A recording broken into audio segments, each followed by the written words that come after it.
ओम श्री साईनाथाय नमः। श्री साई सच्चरित अध्याय 24। श्री साई बाबा के हास्य विनोद, चने की लीला, हिमाड़पन, सुदामा की कथा, अन्ना चिंतन की और मौसीबाई की कथा का श्रवण करेंगे।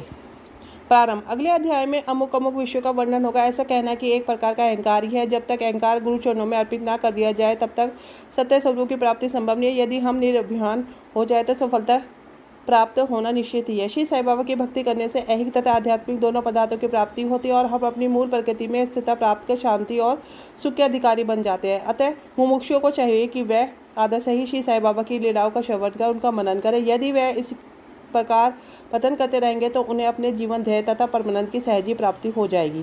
प्राय सभी लोगों का हास्य प्रिय होता है, परंतु हास्य का पात्र स्वयं कोई नहीं बनना चाहता। इस विषय में बाबा की प्रदीप्ति भी भिन्न थी। जब वह भावना पूर्ण होती तो अति मनोरंजक तथा शिक्षाप्रद होती थी। इसलिए भक्तों को यदि स्वयं हास्य का पात्र बनना भी पड़ता था तो उन्हें कोई आपत्ति न होती थी। श्री हेमाडपंत भी ऐसा एक अपना उदाहरण प्रस्तुत करते हैं। चना लीला। शिरडी में बाजार प्रति रविवार को लगता है। निकटवर्ती ग्रामों से लोग आकर वहाँ रस्तों पर दुकानें लगाते और सौदा बेचते हैं। मध्याह्न के समय मस्जिद लोगों से ठसठ बजाया करती थी, परंतु इतवार के दिन तो लोगों को इतनी भीड़ होती थी कि प्राय दम ही घुटने लगता था। ऐसे में एक रविवार के दिन श्री हेमाडपंत बाबा की चरण सेवा कर रहे थे। श्यामा बाबा के भाई और वह वामनदाय बाबा के दाहिनी ओर थे। इस अवसर पर श्रीमान बूटी साहब और काका साहब दीक्षित भी वहां उपस्थित थे। तब श्यामा ने हंसकर अन्ना साहब से कहा कि देखो, तुम्हारे कोट की बाह पर कुछ चने लगे से प्रतीत होते हैं। ऐसा कहकर श्यामा ने उनकी बाह स्पर्श की, जहाँ कुछ चने के दाने निकले। जब हेमाडपंत ने अपनी बाई कोहनी सीधी की तो चने कुछ दाने लुढ़क कर नीचे ही गिर पड़े, जो उपस्थित लोगों ने बीनकर उठाए। भक्तों को तो हास्य का विषय मिल गया और सभी आश्चर्यचकित होकर भांति भांति के अनुमान लगाने लगे, परंतु कोई भी यह न जान सका कि ये चने के दाने आए कहाँ से और इतने समय तक उसमें कैसे रहे। इसका संतोष पर तो किसी के पास नहीं था, परंतु इस रहस्य का भेद जानने के लिए पते कुछ सकता। तब बाबा कहने लगे, इन महाशय अन्ना साहब को एकांत में खाने की बुरी आदत है। आज बाजार का दिन है और ये चने चबाते हुए यहाँ आए हैं। मैं तो इनके हाथों से भली भांति परिचित हूँ। यह चने मेरे कथन की सत्यता के प्रमाण है। इसमें इशारे की बात क्या है? हेमाडपंत बोले कि बाबा, मुझे कभी भी एकांत में खाने की आदत नहीं है। फिर इस प्रकार कुछ पर दोषारोपण क्यों करते हो? अभी तक मैंने शिरडी के बाजार के दर्शन भी नहीं किया था। आज के दिन तो मैं भूलकर भी बाजार नहीं गया। फिर आप ही बताइए, मैं यह चने भला कैसे खरीदता? और तब मैंने खरीदे ही नहीं। तब के खाने की बात तो दूर की ही रही। भोजन के समय जो मेरे निकट होते हैं मैं उनका उचित भाग दिए भोजन कभी नहीं ग्रहण करता। बाबा, तुम्हारा कथन सत्य है, परंतु जब तुम्हारे समीप भी कोई ना हो तो तुम क्या हम कर ही क्या सकते हैं? अच्छा बताओ, क्या भोजन से पूर्व तुम्हें कभी मेरी स्तुति भी आती है? क्या मैं सदैव तुम्हारे साथ नहीं हूँ? फिर क्या तुम पहले मुझे अर्पण करके भोजन किया करते हो? शिक्षा।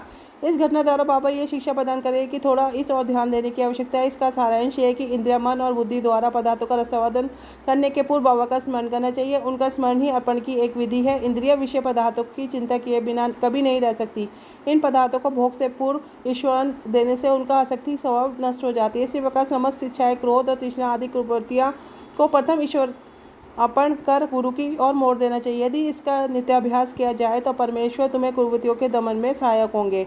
विषय के रसवर्धन के पूर्व वहाँ बाबा की उपस्थिति का ध्यान अवश्य रखना चाहिए। तब विषय भोग के लिए उपयुक्त है या नहीं यह प्रश्न उपस्थित हो जाएगा तथा अनुचित विषय का त्याग करना पड़ेगा। इस प्रकार कुप्रवृत्तियां दूर हो जाएंगी और आचरण भी सुधार होगा। इसके फलस्वरूप गुरु प्रेम में वृद्धि होकर शुद्ध ज्ञान की प्राप्ति होगी। जब इस प्रकार ज्ञान की प्राप्ति होती है तो दैहिक बुद्धि नष्ट हो जाती है, चैतन्य घन में लीन हो जाती है। वस्तुतः गुरु और ईश्वर में कोई पृथकत्व नहीं है और जो भी समझता है वह तो निरा अज्ञानी है तथा उसे ईश्वर दर्शन होना ही दुर्लभ है। इसलिए समस्त भेदभाव को भूलकर गुरु और ईश्वर को अभिन्न समझना चाहिए। इस प्रकार गुरु सेवा में ईश्वर कृपा प्राप्त होना निश्चित ही है। तभी से हमारा चित्त शुद्ध होकर हमें आत्मोति प्रदान करेगी। सारांश है कि ईश्वर और गुरु को पहले अर्पण किए बिना हमें किसी भी इंद्रियग्राह विषय का रसवादन नहीं करना चाहिए। इस प्रकार अभ्यास करने से भक्ति में उत्तरोत्तर वृद्धि होगी। फिर भी श्री साई बाबा की मनोहर सुगुण मूर्ति सदैव आंखों के सम्मुख रहेगी, जिससे भक्ति, वैराग्य और मोक्ष की प्राप्ति शीघ्र हो जाएगी। ध्यान प्रगट होने से सुधा और संसार के अस्तित्व की विस्मृति हो जाएगी और सांसारिक विषयों का आकर्षण स्वतः नष्ट होकर चित्त को सुख और शांति प्राप्त होगी। सुदामा की कथा। उपयोग घटना का वर्णन करते करते हेमाडपंत को इसी प्रकार की सुदामा की कथा याद आ गई, जो ऊपर वर्णित नियमों की पुष्टि करती है। श्री कृष्ण अपने ज्येष्ठ भ्राता बलराम तथा अपने एक सहपाठी सुदामा के साथ अपनी ऋषि के आश्रम में रहकर विद्यापन करते थे। एक बार कृष्ण और बलराम लकड़ियाँ लाने के लिए वन में गए। सादीपनी ऋषि की पत्नी ने सुदामा को उसी कार्य के निमित्त वन भेजा तथा तीनों विद्यार्थियों को खाने के लिए कुछ चने भी और उन्हें सुदामा के द्वारा भेजे। जब कृष्ण और सुदामा की भेंट हुई तो कृष्ण ने कहा, दादा मुझे थोड़ा जल दीजिए, प्यास अधिक लग रही है। सुदामा ने कहा, भूखे पेट जल पीना हानिकारक होता है, इसलिए पहले कुछ विश्राम कर लो। सुदामा ने चने के संबंध में कोई चर्चा नहीं की और ना किशन को उसका भाग दिया।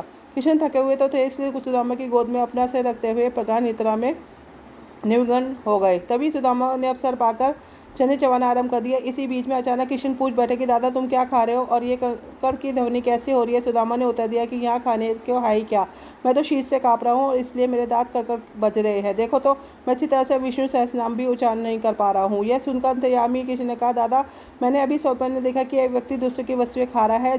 जब उससे इस विषय में प्रश्न किया गया तो उसने उत्तर दिया कि मैं खाक धूल खा रहा हूँ। तब प्रश्नकर्ता ने कहा, ऐसा ही हो दादा, यह तो केवल स्वप्न था। मुझे तो क्या था कि तुम मेरे बिना अन्न का धारण ग्रहण नहीं करते, परंतु भ्रम के वशीभूत होकर मैंने तुमसे ऐसा प्रश्न किया था। यदि सुदामा किंचित मात्र भी किशन की सर्वज्ञता से परिचित होते तो वह इस भांति आचरण कभी ना करते, अतः उन्हें उसका फल भोगना ही पड़ा। श्री कृष्ण ने लंगोटिया मित्र होते हुए भी सुदामा को अपना शेष जीवन दरिद्रता में व्यतीत करना पड़ा, परंतु केवल एक ही मुट्ठी रूखे चावल जो उनकी श्री सुशैला ने अत्यंत परिश्रम से उपार्जित किए थे, भेंट करने पर श्री कृष्ण भी बहुत प्रसन्न हुए। उन्हें उसके बदले में स्वर्ण नगरी प्रदान कर दी। जो दूसरों के लिए बिना एकांत में खाते हैं उन्हें इस कथा का सदैव स्मरण कर रखना चाहिए। श्रुति में इस मंत्र का प्रतिपादन करती है कि प्रथम ईश्वर को ही अर्पण करे तथा उचिष्ट हो जाने के उपरांत ही उसे ग्रहण करे। यही शिक्षा बाबा ने हास्य के रूप में दी है।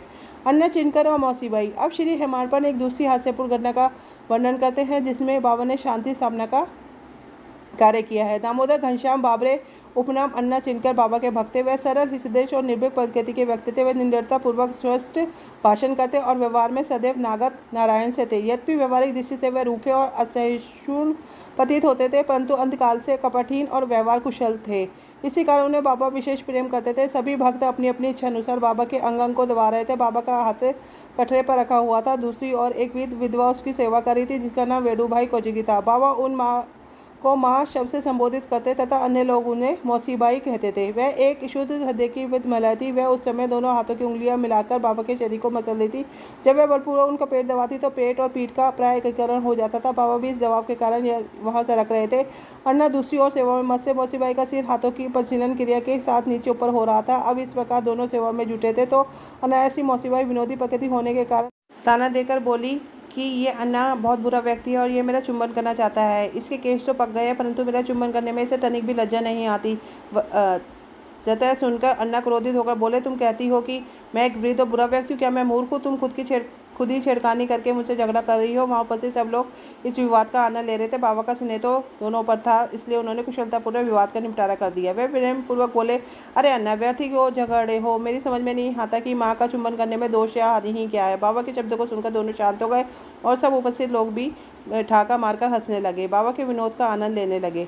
बाबा की भक्त परायणता। बाबा भक्तों की उनकी छिन्नचा सेवा करने दिया करते थे और इस विषय में किसी प्रकार का हस्तक्षेप उन्हें सहन न था। एक अन्य अवसर पर मौसीबाई बाबा का पेट बलपूर्वक मसल रही थी, जिसे देखकर दर्शकगण व्यग्र होकर मौसीबाई से कहने लगे कि माँ कृपा कर धीरे धीरे ही पेट दबाओ, इस प्रकार मसलने से तो बाबा की अंदड़ियाँ और नाड़ियाँ ही टूट जाएंगी।